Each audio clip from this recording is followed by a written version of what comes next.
It is the most versatile aircraft in the Navy and Marine Corps arsenal. Combining the speed and agility of a fighter with the power of a light bomber, the F-18 is a lethal weapon, a marvel of modern aircraft design. It's every pilot's dream to fly one, but to reach these elite ranks, trainees must pass a series of rigorous tests. From the training field to the carrier deck, the F-18 has seized center stage as the world's elite strike fighter, the backbone of carrier-based aviation.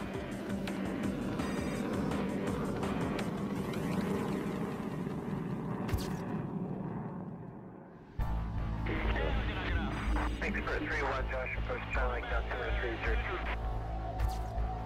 Call 3-1, go. Every day in the skies over hostile territory, squadrons of F-18s are on the prowl.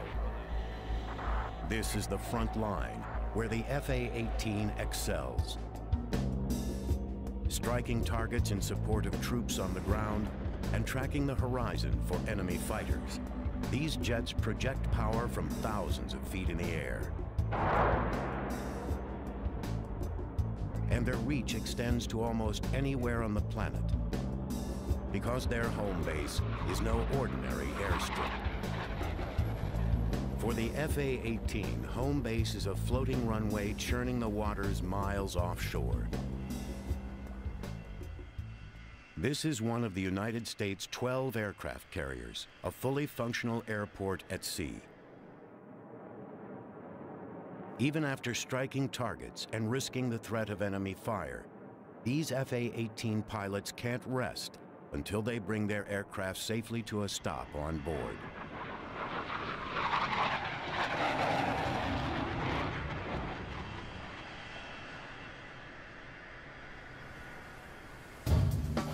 A carrier air wing is made up of more than just fighter jets. Each of the 80-plus planes on board carries out a specific task. S-3 Vikings for refueling and sub-hunting. E-2 Hawkeyes for reconnaissance. EA-6B Prowlers for jamming enemy electronics. And HH-60 Seahawk helicopters for shuttling people and materials. All these aircraft and the carrier itself are focused on one objective: forward force projection. And the one plane best suited for that role is the F-18. The F-18 Hornet is a $38 million high-tech machine. It's the smallest plane on the carrier, just 56 feet long and 15 feet tall with a 40-foot wingspan.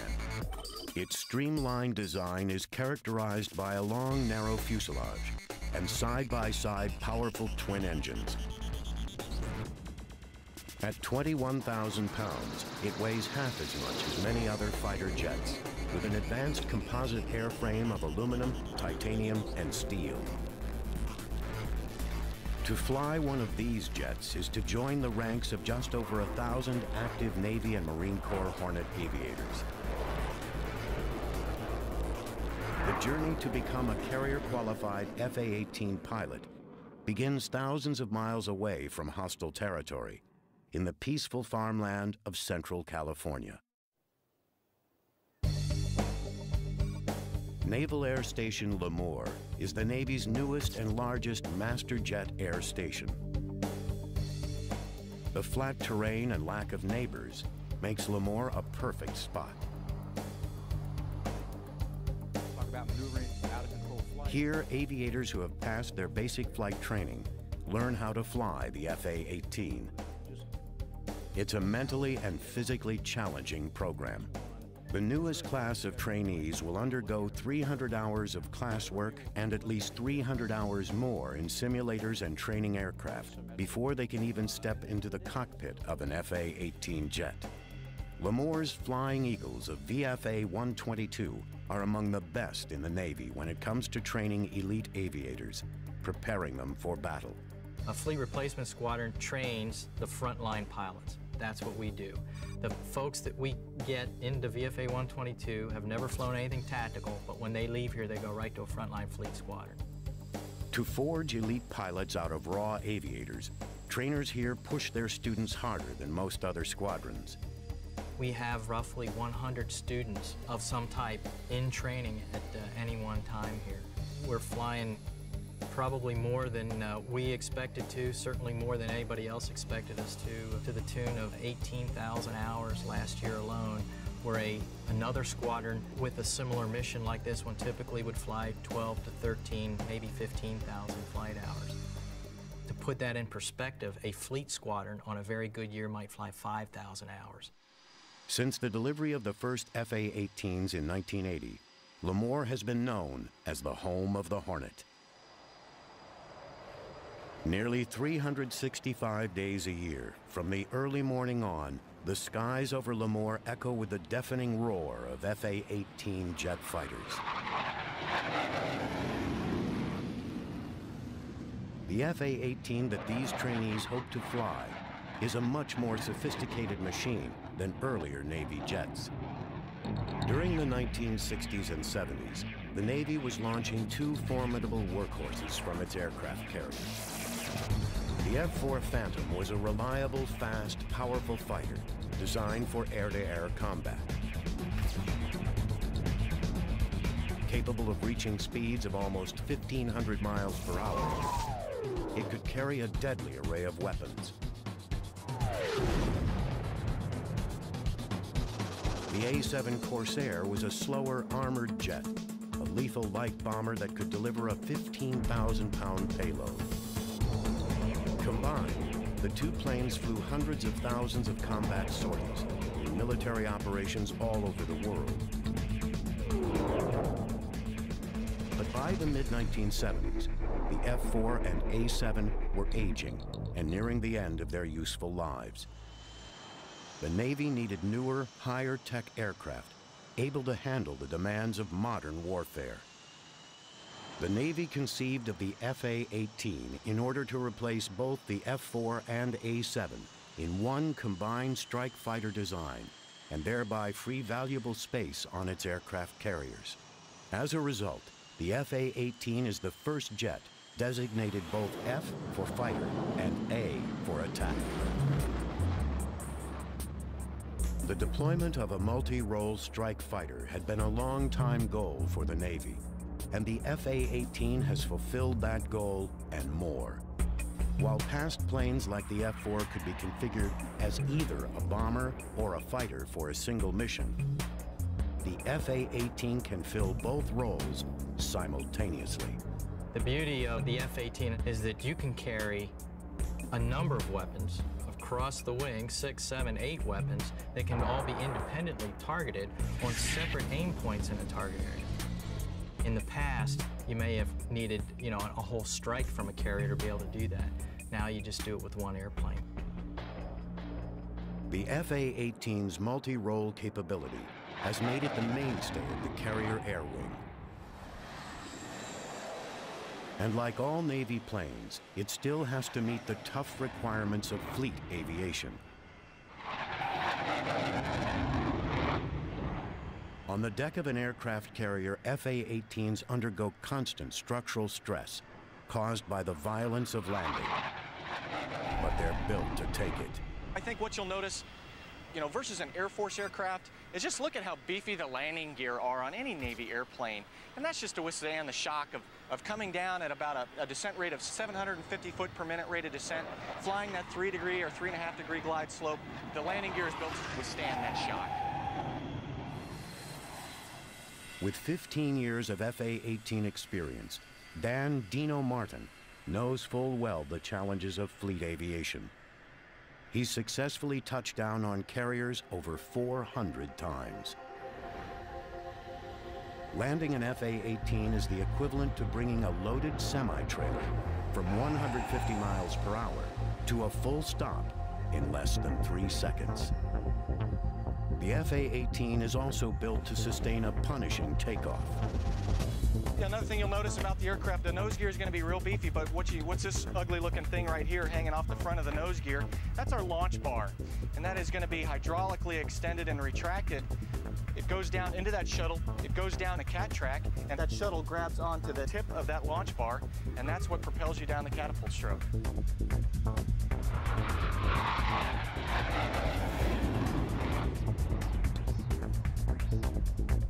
Powerful engines, General Electric's F-404s, are each capable of generating 18,000 pounds of thrust, an astounding 1/4 of the thrust of the rocket that sent the Mercury spacecraft into orbit. The F-A-18's twin engines have built-in redundancy, so that if one engine goes down, the other can power the plane. Despite all the extra weight needed to land, launch, and keep the F-A-18 aloft, its power and small size make it the most maneuverable aircraft in the Navy's airborne arsenal. Racing at top speeds of Mach 1.8, the Hornet can also climb at a rate of over 45,000 feet per minute. Leading-edge wing extensions and outward canted tail fins stabilize airflow, while the wide range of motion in the ailerons, flaps, and tail planes give the Hornet unparalleled pitch and roll control. The F-A-18 is so maneuverable, it's the jet of choice for the Navy's Blue Angels demonstration squadron. These daring pilots have been flying the F-A-18 Hornet since 1986. The jet's speed and handling characteristics have allowed the team to add new maneuvers to their program. The F-A-18 can turn on a very tight radius and perform rapid rolls, all while also displaying the best slow speed ability of any Navy jet. But the Hornet's maneuverability takes a physical toll on the pilot. Its high-speed turns can create over 7.5 Gs. Under this stress, the average pilot feels almost 1,500 pounds of downward pressure on his body. To prepare for the rigors of flying an F-A-18, pilots at Lemoore Naval Air Station undergo intense training. One of the most grueling stages takes place in the centrifuge. Lieutenant Tori Campbell is the Director of Navy and Marine Corps Centrifuge Training. All new F-A-18 pilots must make it through her program before being cleared to take off in the jet. So what we have today is a very typical class for centrifuge-based flight environment training, or CFET. We have 10 students. They are new F-A-18 pilots. They are winged. They are already pilots, but they are just beginning to learn how to fly the F-A-18. We're bringing them through this training. They get it at the very beginning of their training to teach them how to deal with the effects of the Gs, because the F-A-18 is by far the most capable aircraft that these young pilots have ever flown in. The goal is to teach the trainee how to handle the high Gs while pursuing an enemy or bandit. The centrifuge contains an exact replica of the pilot's controls. During this training, the pilot is actually controlling the device from inside of it. It's a 90-second profile. It's extremely challenging, as the pilot has to go ahead, track the bandit, and at the same time perfect this technique to enable him to go as high as 7.5 Gs. Failing to master the anti-G maneuvers can be disastrous. If at the point that the pilot begins to experience gray out and he does not correct the situation by improving his anti-G straining maneuver, this can progress to G-lock, which is gravity-induced loss of consciousness.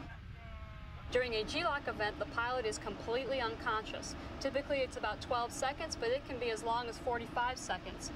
Probably even more dangerous than the G-lock is the A-lock, or the almost loss of consciousness. After an A-lock, the pilot, although having never lost consciousness, is completely confused, disoriented, and has no sense of spatial awareness. The lights are on, but nobody's home, and this is extraordinarily dangerous. The high Gs pulled by the F-A-18 make time spent in the gondola critical. This is an extremely important part of their training. A lot of the training, the survival training that pilots get, is only if something goes horribly, horribly wrong. But for an F-A-18 pilot, the skills and techniques that they're going to learn here today are things that they will use every single time they fly their aircraft. Go ahead and step up here, sir. To counter high Gs, pilots flex their core muscles and exhale sharply in what's called a hick maneuver for the sound the pilot makes. They also wear specially engineered G-suits. What the G-suit does is when you're pulling G's, basically it's pushing all the blood to the lower parts of your bodies, the lower extremities such as your thighs, your calves, and your abdomen, and it brings the oxygenated blood away from your brain. So what this does is create pressure around the biggest muscles, and also incorporated with the Hick maneuver, the squeezing of your lower extremities, your biggest muscles being the thighs and abdomen. It pushes all that blood back up and keeps you from passing out. I'm just gonna have you sit here, sir. I'm gonna take a look at your AGSM. Okay. So I know what's gonna happen inside the gondola. This F-18 pilot in training is about to undergo the centrifuge's ACM profile. It's by far the most grueling. He practices his anti-G straining maneuver one last time. Any questions? No. Looks good. Okay, and I'll get somebody to put you in. Great.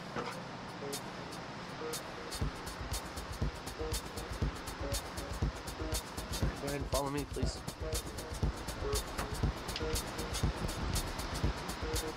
Personnel in a control room monitor his breathing and blood pressure levels and watch for G-lock and A-lock symptoms. Com check, please. Loud and clear, how me? Read you the same, loud and clear. Restraint system? All 4 locked. But even with all the safety checks, once the door closes, he's on his own. G-suit? Plugged in, comfort zipper zip, no air first drive. All right, pilot is clean. Gondola is clean.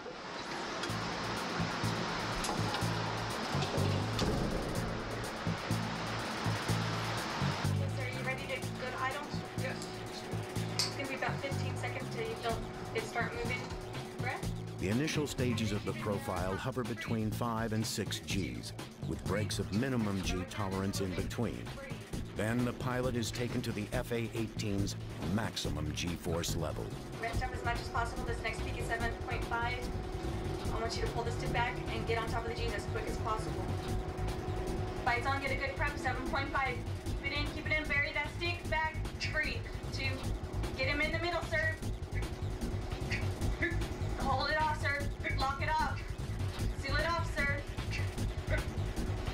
Breathe. Coming down this time, follow him down. Today, the pilot maintains consciousness, but even the toughest aviators will feel the effects for as long as 12 hours, and this trainee will have to endure at least 2 more profiles before he's certified. You can really feel like all the pressure going like out of your head and chest down into your legs, and when you start straining, you know, you can see the lights start to come back on a little bit, but to keep working that hard to see is really tough. In an F-18 Hornet, it's really important to be able to understand how this training works, using the G-suit and the centrifuge, and understand how your body reacts to Gs, because you could be fighting somebody one-on-one in a real dynamic environment where you're pulling a lot of Gs and trying to look out over your shoulders and maintain a good look at so you see the bandit. Or if you're coming off a target and you have to snatch on a bunch of Gs real quick, then you need to know how to prepare your body so you don't black yourself out or go unconscious and put yourself in some real danger. To maintain control during the most difficult maneuvers, the F-18 contains a computer-assisted fly-by-wire system. Some pilots say it makes operating a plane more like a video game than traditional flying, but its impact on safety and handling is very real. The F-18 is a fly-by-wire aircraft. In other words, as a pilot in the cockpit, you are merely a voting member of the flight control system. 2 flight control computers analyze inputs, digital inputs from the cockpit, from stick and rudder inputs, and then transfer that information to hydraulic actuators back here in the flight control surfaces to give you what you want. Merely a left turn isn't like in a Cessna where the ailerons, rise to meet you. In other words, a left turn here, this aileron's going to come up and that aileron's going to go down and we're going to turn left. Well, that may not necessarily be the case in an F-18. The flight control computers are going to say, okay, he's going this fast and he wants to go left, so I'm going to move these surfaces this way to give him what he wants. The F-18's fly-by-wire control takes the pilot's stick and rudder movements and interprets them. Separate computing systems evaluate the input and instantaneously decide what surfaces to move. If more than 2 of the computers fail, the pilot can manually take back some critical controls.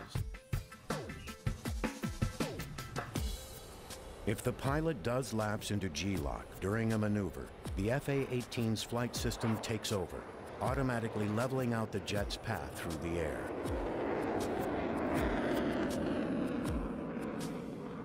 This highly advanced flight system is just one of the striking contrasts between the FA-18 and other carrier-based fighters past and present. Perhaps the most legendary is the F-14 Tomcat. In speed, range, and sheer muscle, the F-14 is unmatched in naval aviation history. This fast, powerful jet was known as the king of the carrier deck for over 30 years. The last of the Tomcats came off the assembly line over a decade ago to be replaced by the more advanced FA-18. Compared to the Tomcat, the smaller, leaner Hornet almost looks fragile.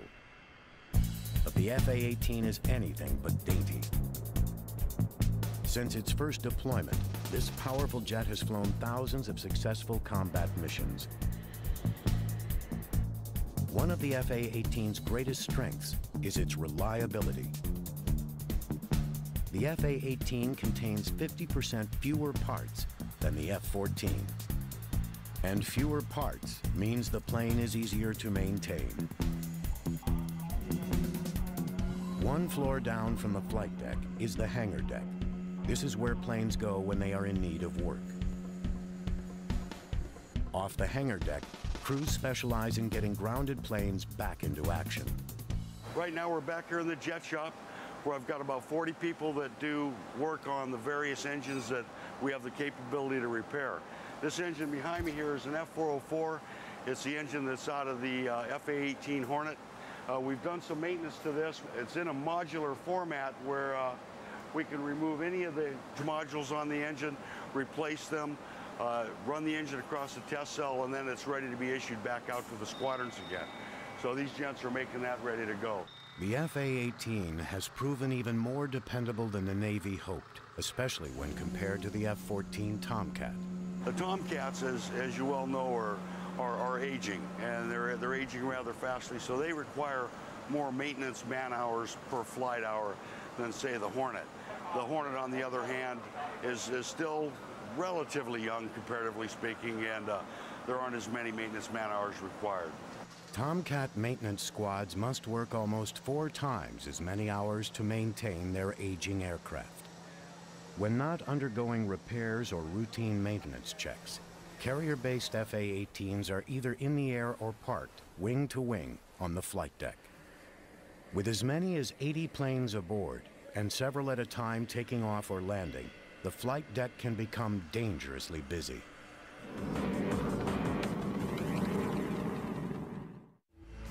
FA-18 pilots rely on experienced flight deck operators to move their planes from one spot to the next. With the amount of activity on the flight deck, pilots and personnel have to be under constant alert. Some people like to say that it's one of the most dangerous streets in the world because of everything that's going on. You really have to have your head on your shoulders and be thinking about everything that's going on around you. There's so much going on and so much danger and bad things that can happen, so it takes a lot of skill. With all the heavy moving parts, one wrong turn can spell disaster. FA-18 pilots have to make sure they're constantly on the same page with their operators, communicating with them using a strict system of signals. To make room on the crowded deck, all naval planes, including the FA-18, are designed to take up as little space as possible.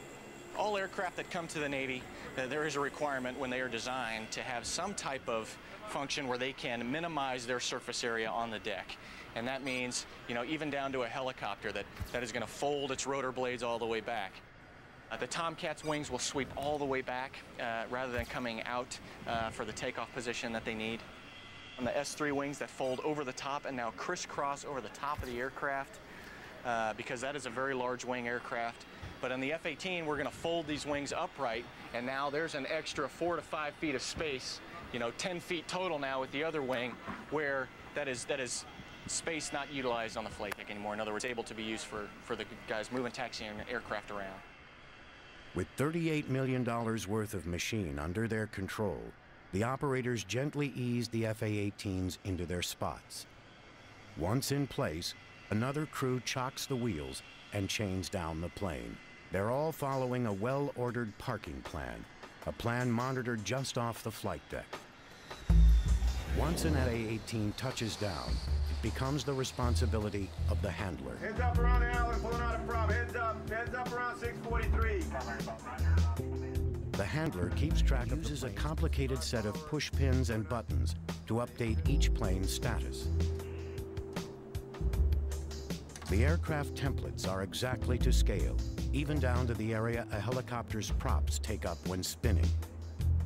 Precision like this is essential, as the slightest miscalculation in timing or aircraft size could cause a deadly mishap. One of the most important jobs is to monitor when a jet is low on fuel.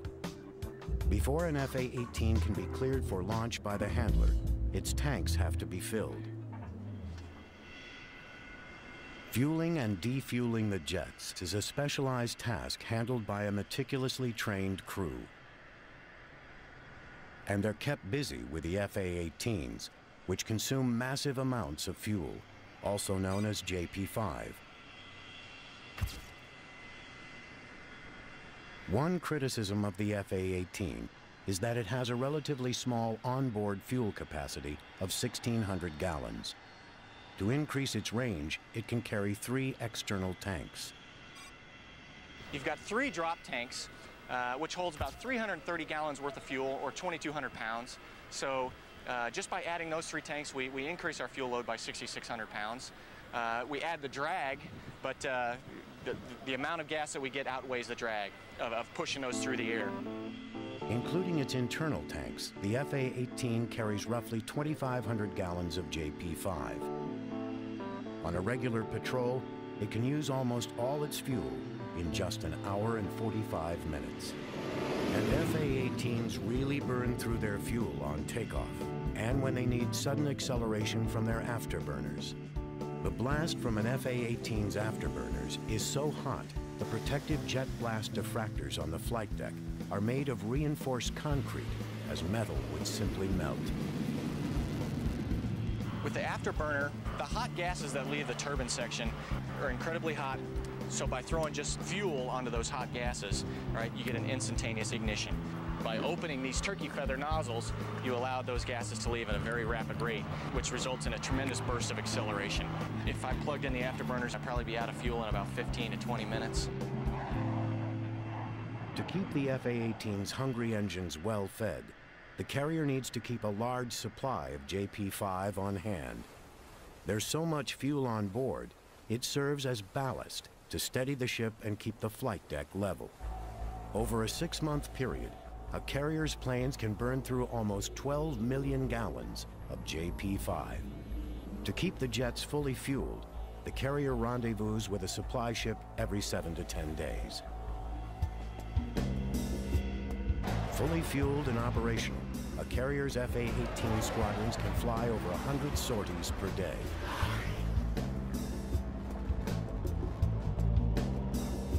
On mission, or as pilots say, in country, the first order of business for F-18s is to defend against air-to-air targets. This is what's known as dogfighting, and it's an arena in which the F-18 has proven highly successful.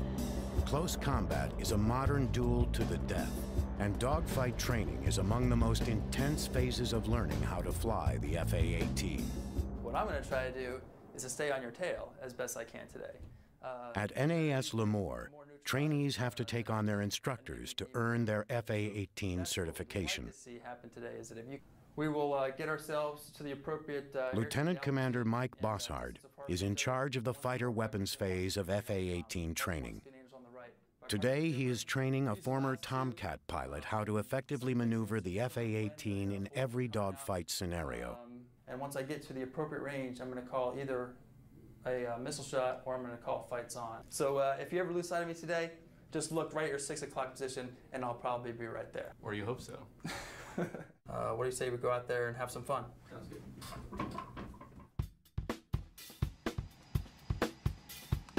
The dogfighting stage marks roughly the halfway point in FA-18 training, combining what trainees learned in class with high-G maneuvering. This is also the time when new pilots first challenge their instructors. Their game faces on, teacher and student prepare to square off. Before takeoff, the pilots personally ensure their jets are in working order. For the high-speed maneuvers of dogfighting, pilots need to be certain their jet will perform flawlessly under even the heaviest G-forces. All flaps, ailerons, and stabilizers are tested. The dogfighters taxi out, and the duel begins.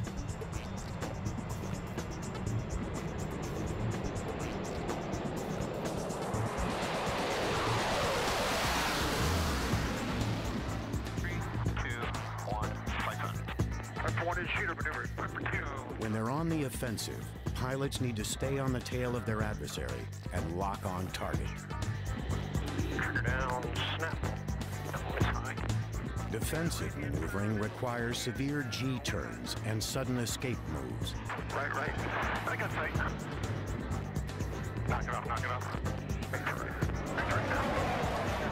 In the last exercise, the trainee proves his mettle, turning the tables and getting on his instructor's tail. That was sneaky. See ya. But he must still complete weeks of additional weapons training before he is certified to drop live ordnance.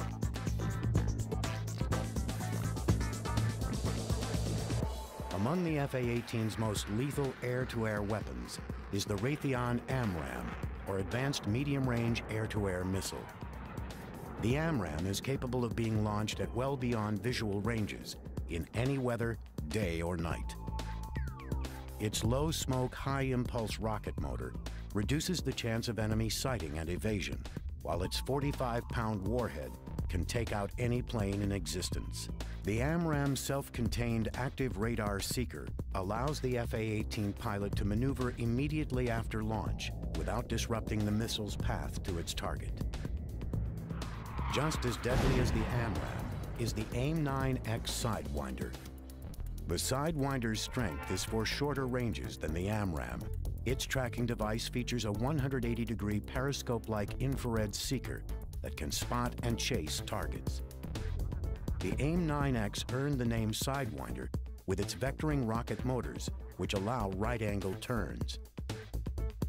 Pilots fire and sometimes even steer these weapons from the FA-18's cockpit.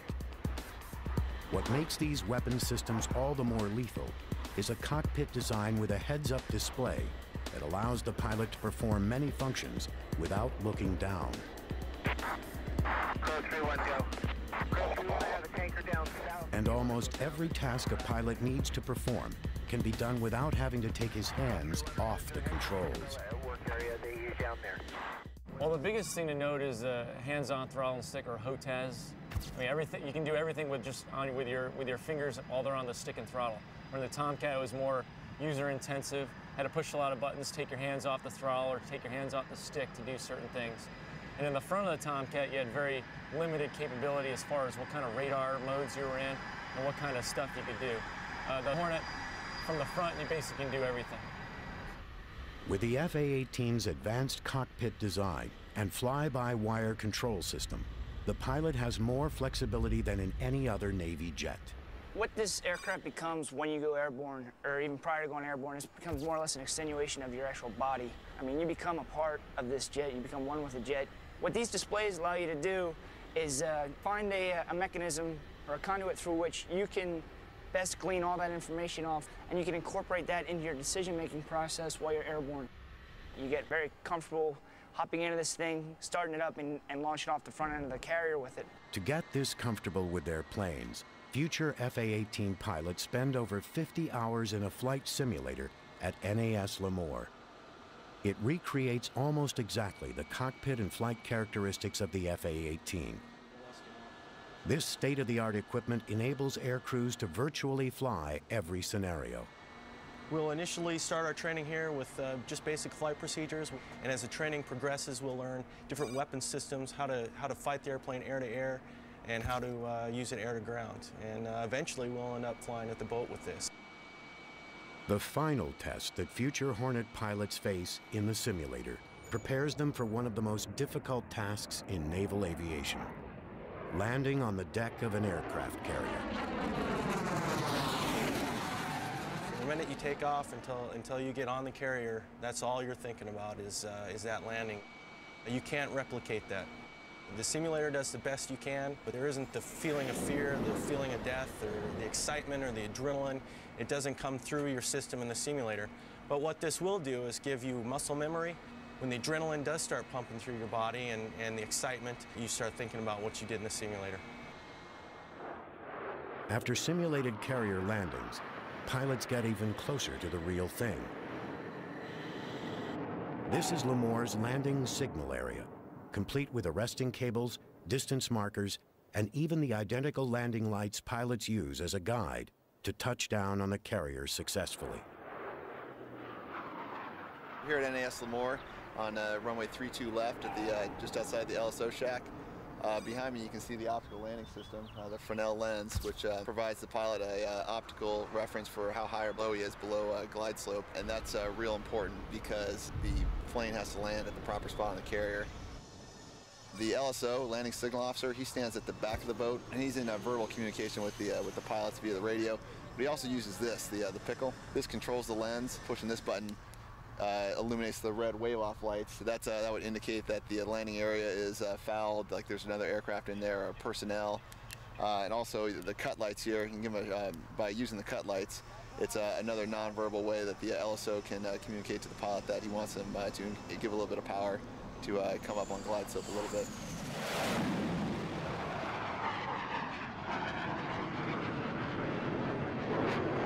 The runway at Lemoire's Reeves Field stretches for 13,500 feet, giving pilots plenty of landing room.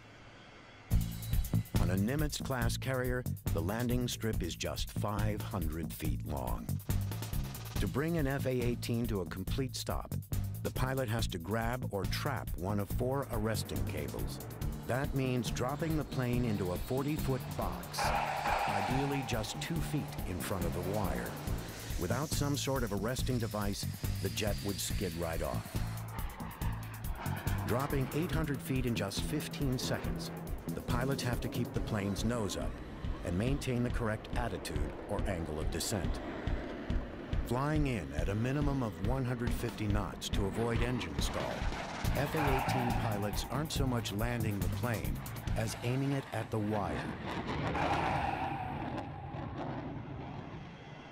As soon as he touches down, the pilot revs his engine in case he slips the wire. If he misses, he takes off, circling around to try again. During the day, the pilot can at least see the deck. At night, the carrier turns off all but a few lights to avoid becoming an easy target for enemies. Liquid vapor torches cast just small pools of light. The rest of the flight deck remains as dark as possible. From 3 miles away, the carrier looks like a pinprick of light. There's no way to tell which direction it's moving, and the fatigued pilot's eyes can easily play tricks on him.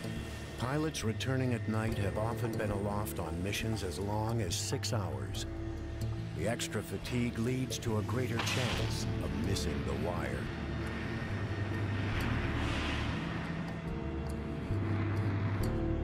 You're fatigued. You've had a lot of excitement, adrenaline high, adrenaline low, probably hungry, tired, all that. At night, you don't really look at the carrier except for maybe the last 10 seconds of the approach or something like that. It's just an instrument approach. You have a set of needles, one for lineup, one for glide slope, and you're just keeping those things centered up.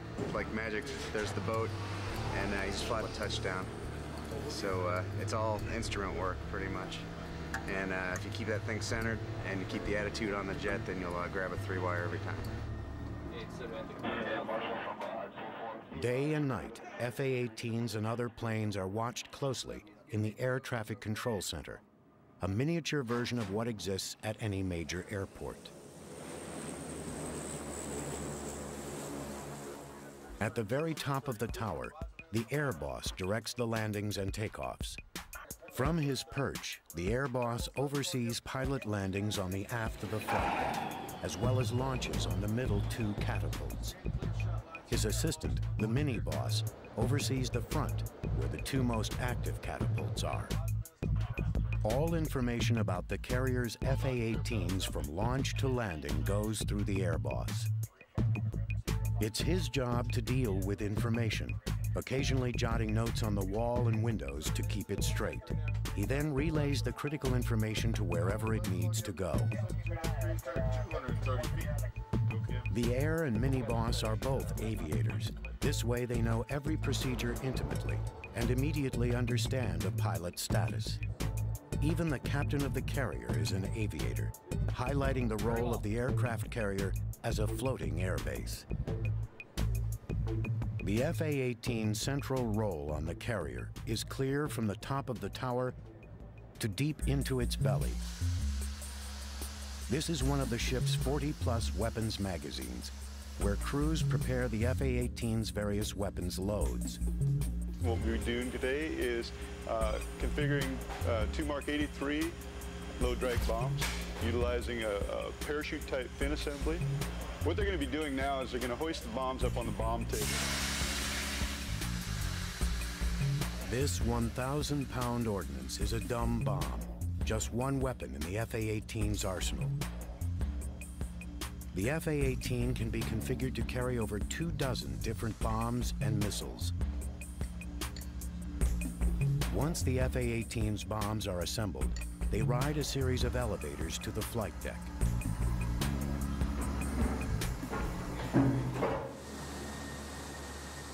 Here, the ordnance comes under the control of weapons inspectors. They wheel the bombs over by hand before attaching them to the FA-18's pylons. For all the high-tech gadgetry surrounding the FA-18, some tasks still come down to raw muscle power.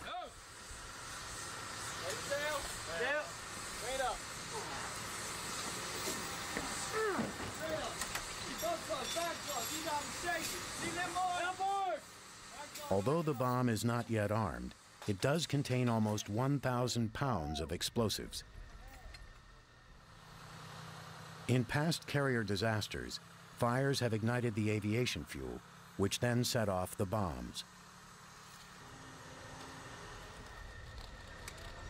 Today's bombs have extra insulation so that they can withstand short periods of extreme heat or fire. The last step is to add the fuse. The final arming of the bomb takes place only after the plane takes off. From inside the FA-18 cockpit, pilots throw a switch, activating them. Dumb bombs are just a small part of the FA-18 strike-ready arsenal. For precise ground support, they include the latest laser and GPS-guided weapons. Everything we're doing in country is precision-guided munitions. In other words, a laser-guided bomb or a bomb that goes to precision coordinates on the ground. One of the FA-18's most lethal air-to-ground weapons is the JSOW. A large precision strike weapon, the JSOW affixes to the FA-18's middle wing weapon station. Once launched, it releases two wing structures that allow the missile to glide toward its target. Skimming just a few feet above the ground, the JSOW releases powerful cluster bombs that can destroy multiple targets in one strike.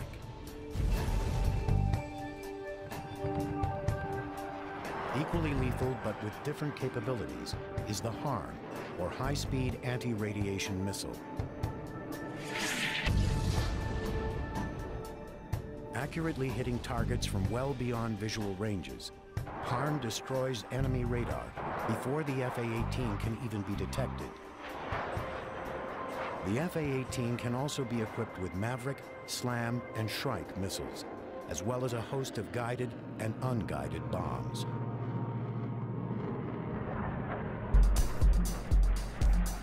The highlight of air-to-ground weapons training is when F-18 pilots learn what it's like to drop real live ordnance. Flying missions over remote testing areas, pilots take full control of the F-18's precision strike capabilities, pinpointing designated targets and releasing fully armed bombs. Known as Live Day, this is when new Navy pilots experience for the first time the destructive air-to-ground capabilities of the F-18.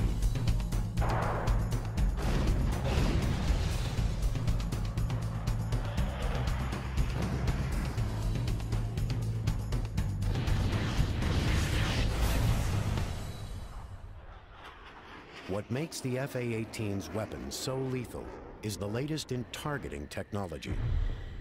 Carrier-based Hornet squadrons increasingly employ deadly accurate infrared systems. This is a forward-looking infrared pod that the Navy F-18 carries, and what we do with that thing is now we are able to look via that sensor onto the ground to a specific target point, find a building, maybe even an urban environment.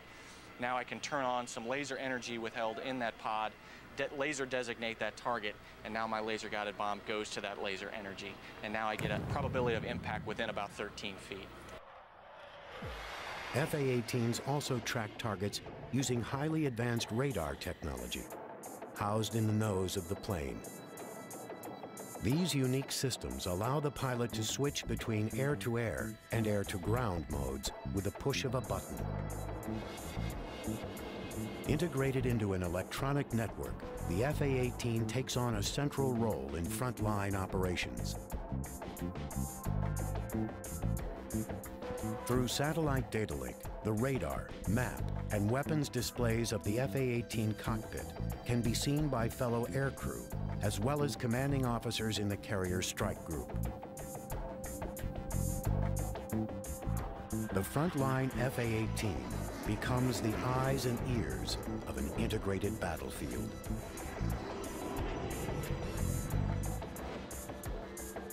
And with each updated model, the F-18 grows more sophisticated. At Lemoore, the latest class has spent 9 months preparing for battle. As they set out for the fleet, the most recent graduates take control of the next generation of F-18, the Super Hornet.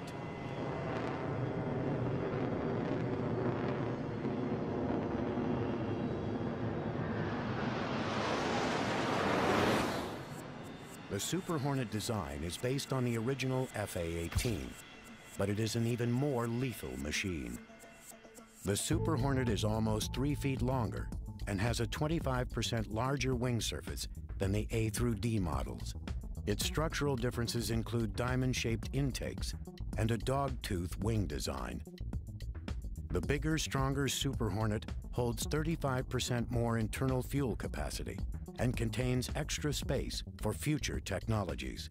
On its longer wings, the Super Hornet can support 2 additional weapon stations or fuel tanks. Well, of course, the F-18 has smart technology built into almost all of the weapon systems. Almost all of the hardpoint pylons and launchers are smart technology, so they're capable of carrying the most sophisticated weapons. The airplane actually covers a lot of the functions, allowing the pilot to really concentrate on the mission at hand. It's a great aircraft. The lethality is awesome. Bigger, more capable, and with room to grow, the Super Hornet promises to take on an even greater role than the earlier model F-18s. Really what we get out of the Super Hornet is the capability to draw from more advanced technologies, and then also the stuff that was designed for the Super Hornet backfitted. And again, it's that complementary thing where the A through C and the E and F Super Hornet just complement each other and make our carrier decks a lot more lethal than they had been in the past. The Super Hornet is being modified to fill almost every role on the carrier, from electronic jamming to refueling. The carrier air wing of the future will be made up of a lethal and effective team of F-18s. The majority of the missions on the aircraft carrier are going to be accomplished by a Hornet. How important is that to the military? It allows us a quickly deployable force to be able to handle virtually any scenario. but its heart will always be that of a fighter. And as one of the most lethal weapons aloft, the F-18 will be defending the skies for decades into the future.